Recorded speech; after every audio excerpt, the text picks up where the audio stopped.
and welcome to Out of the Darkroom on Adorama TV. I'm Ruth Medjber and today I'm going to be taking you through my kit bag and showing you exactly what it is I pack when I'm off to shoot a wedding. Adorama TV presents Out of the Darkroom with Ruth Medjber. So when I'm off to shoot a wedding, I have to pack for every eventuality. No longer do couples just want you to shoot the ceremony. They want you to shoot candid shots outside. They want you to shoot candid shots inside. They want pose shots. They want everything. So you really have to pack everything. So let's just have a little look. This is my D4S, which is my trusty camera. And on it, I've got my 24-70. This would probably be on my camera for about 80% of the day. It's what I use the most and I absolutely adore it. It's 2.8, so it's super fast. And then the 24-70 is a great, really flexible width. When you're also shooting a wedding, I would definitely always have a second body as a backup. Just on the very odd chance that something happens to your main body, you're not going to be stuck somewhere, 2 hours from home with no other camera. So my old D700, which still works perfectly, comes with me as a backup camera. Now, there is times where I might actually use both of them at the same time. It can get a little bit difficult, especially if you're using single straps. So what I like to do is use my BlackRapid straps, which is quite handy. Goes over both shoulders, and then each camera attaches just at the bottom of like that. It's like a quick fire strap. So I can have both cameras and the weight is going to be evenly distributed across my shoulders. There's nothing worse than shooting a wedding for 12 hours and getting home and just being hunched over with the weight. So the BlackRapid just kind of gives me a little bit more freedom. I'd have then a really long lens and then the 24-70 on both cameras. The long lens that I use is this 80-200mm Nikon, also an f.2. Now this is handy, this is old. This was my very first long lens and it's absolutely super. This lens is absolutely perfect for what I need. So this would be, I'd use this maybe in the ceremony where I don't want to get too close to the priest or the vicar or the celebrant, and I don't want to disturb the ceremony, so I'll shoot from the back of the venue with this. The great thing about doing weddings is it is kind of similar to working on stage with bands. You should always dress in your stage blacks so that no one really notices you, and you have to kind of creep around like a little ninja. At the end of the day, it's not your big day, it's theirs, so you shouldn't be the focus of attention. So always try and be really, really sly when you're shooting weddings. Another thing that I bring with me is my 50mm 1.4. Now the reason I favour this and what I use it for is shooting stuff like the bouquets and the rings, the little still life objects that people love to have in their albums. Now it's not a macro lens because I don't really need a macro lens in the rest of my life, so I couldn't justify the expense of another lens. I like to keep my lenses across the board and shoot in everything that I can. So what I do with this is I might not be able to get as close as I like to the subject, so I'll just shoot and then crop afterwards. The quality you get from the D4S really is great, so it doesn't matter that you're going to lose a bit of the frame around. So when I'm doing the rings and that kind of thing, I shoot it at f1.4, shoot it nice and wide, and then crop in after. It's just as good, and it's quite handy as well. The greatest thing, what you should always pack in every kit bag, especially on a wedding, you only get one shot at weddings, so you want to make sure that you're prepared.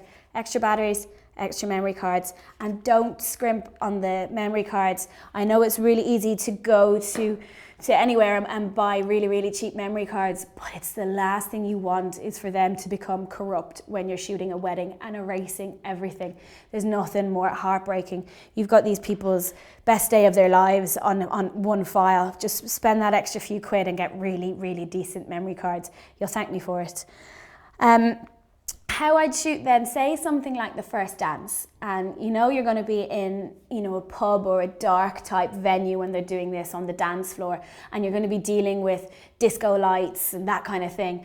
I always bring a flash with me, and what I do is, you can see it here, I've got the flash mounted on a stand with a diffuser, so you can either go with the diffuser or not, but I could have one flash mounted onto the camera, another flash mounted on a stand, and then just shoot across the dance floor. So if I'm standing here, the couple's in the middle, the flash might be across the room, and I'm controlling it using a set of pocket wizards, and they'll help me control the off-camera flash, and it gives this great shot where the light just bounces through the couple as they're dancing. It's really handy as well to have that with you because, well, I'm based in Ireland and I do weddings in the UK and Ireland, and our weather is so undependable and just really atrocious. So it could be raining all day for the entire day and you won't be able to make it outside. So, I mean, that's really disappointing for a bride and groom not to have your photographs outside. So I always try and tell them, don't worry, I'm going to bring some extra lights and we're going to find some really nice places to do your shots inside.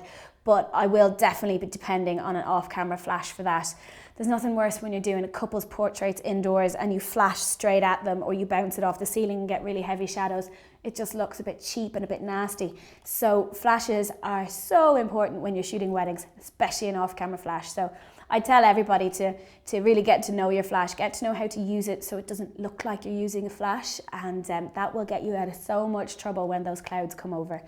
And then where do they all go? Everything goes into, I have 2 bags that I use, and I've used this Lowepro bag for about 10 years, and I use that not just at weddings, I use it at festivals. It's got a rain jacket, which is a godsend, and it's the most durable and just hardy bag I've ever bought in my life. So that's a fantastic Lowepro. Again, I'm a bit addicted to camera bags. I buy them kind of more than I buy handbags, and I always seem to come back to the Lowepro bag when I need something on both shoulders that can hold a lot of weight and is just so reliable.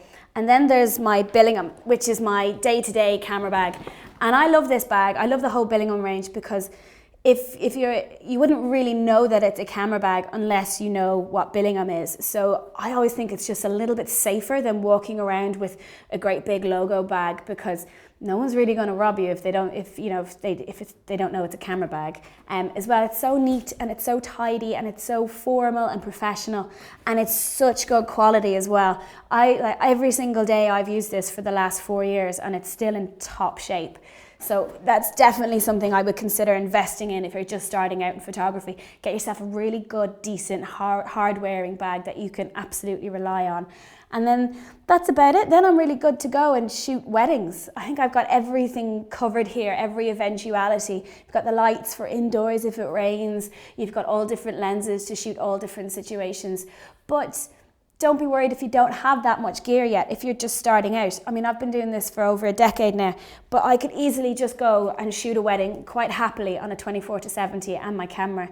You don't have to have all the little bits and pieces. If you do, well and good. If not, just go with what you have. Make sure you know how to use the equipment. Be a little bit clever in the shots that you're shooting for. Research everybody else's work online, see what you should be doing, and go and give it your best shot. And enjoy the day. That's what's most important about weddings, is that you enjoy it as well. If you're enjoying it, then the couple is more likely to enjoy it as well.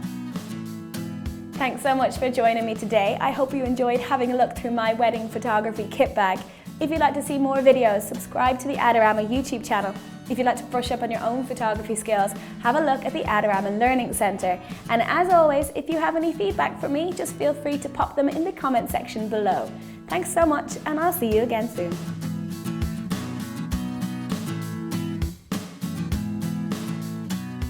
Do you want great looking prints at low cost? Be sure to visit our easy-to-use online printing service.